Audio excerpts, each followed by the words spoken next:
Okay, here we are back at Bible Gateway. We're going to take a look at Isaiah 17 and Isaiah 19. Um, from the chart, I actually included a couple of more verses in Isaiah 17 just to give a little bit more context. And then we'll take a look at a few verses down in Isaiah 19 about Egypt.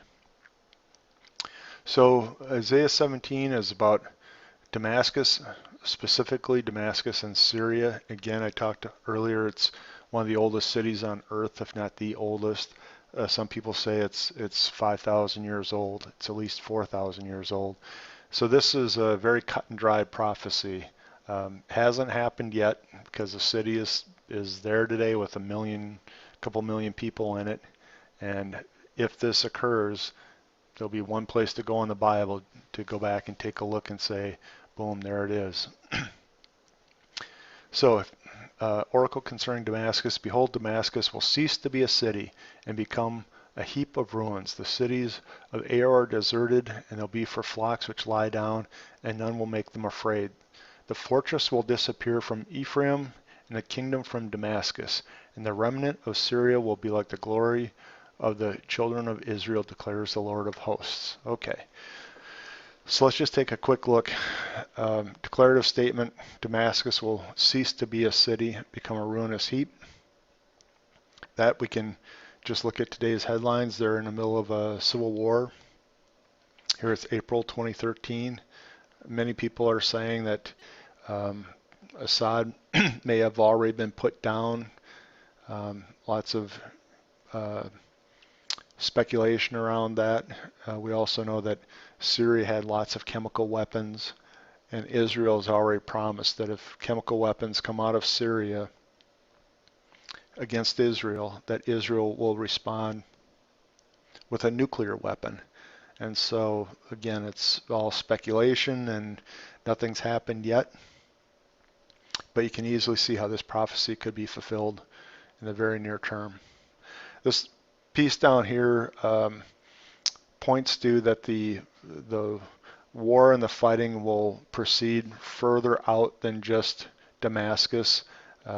Fortresses will disappear from Ephraim. It's basically talking about south and southeast of Damascus will also be destroyed. So we can look for that coming in the news. Isaiah 19 now talks about Egypt, and it's something else that people are looking for right now. We've had all the turmoil in Egypt after the Arab Spring, the put down of Hosni Mubarak and the rise of the Muslim Brotherhood, all sorts of internal strife now that the Muslim Brotherhood's in control of Egypt, and the secular Islamic people and the Christians don't want to have a Sharia law enforced in Egypt, and so there's internal demonstrations and fighting, and the Christians are being killed, and people are actually being crucified on trees outside of the government buildings. So the whole thing is appearing to be in lots of trouble. So let's just see what the Bible says. Behold, the Lord is riding on a swift cloud and comes to Egypt, and the idols of Egypt will tremble at its presence, and the heart of the Egyptians will melt within them. And I will strip Egyptian against Egyptian, and they will fight each other against each other and against their neighbor, city against city and kingdom against kingdom. And the spirit of the Egyptians within them will be emptied out, and I will confound their counsel. And they will inquire of the idols and the sorcerers and the mediums and the necromancers, and I will give over the Egyptians into the hand of a hard master, a fierce king who will rule over them, declares the Lord. Certainly this description of what basically looks like civil war and fighting, you can just turn the TV on and any given day take a look at the internal strife that's going on between the secular Islamists and the Muslim Brotherhood.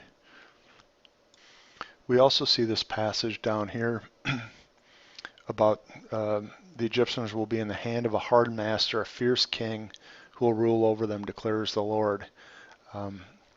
Right now you've got the president is Mohammed Morsi, and Morsi was the leader of the Muslim Brotherhood up until his election, and the first thing that occurred after his election were where that some members of the press and supposedly some Christians were crucified against trees um, outside of his Parliament building, I guess it was, or the presidential palace. I'm not sure which one. So he definitely fits the mold of this um, hard master and fierce king. We'll see it's very, very recent, and so any one of these things, you want to make sure you're well past the fulfillment of the passage to say, yep, that was it. But all of this, from the internal fighting to the secular struggle against the Muslim Brotherhood, to the Christians being martyred and crucified, to the rise of Muhammad Mercy, sure feels like we're in this passage right here.